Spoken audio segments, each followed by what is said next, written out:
taking a peek at the key fob for the Volvo C40 Recharge.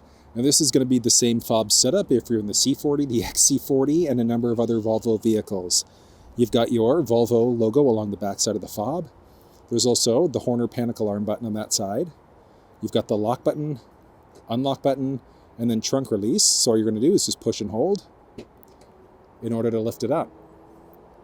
You can also do a press and hold there to close, or you could just push there to close instead.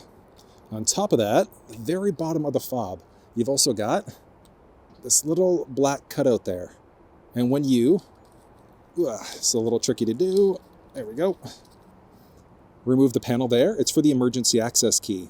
So if the fob's ever died on you and you need to get inside the vehicle, all you're going to do is get access to that key, and then along the door there, you can see the keyhole in order to insert the emergency access key to get inside. There's also a really neat trick that you can do on the fob, so you can roll the windows down.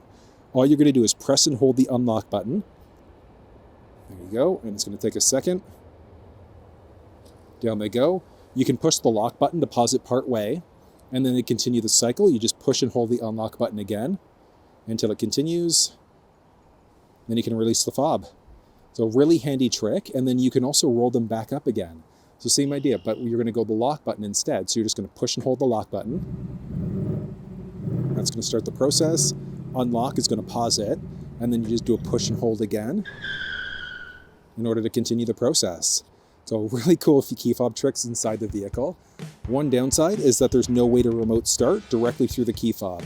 So you would have to use the Volvo app for remote starting purposes, but that's the key fob inside of the C40 Recharge.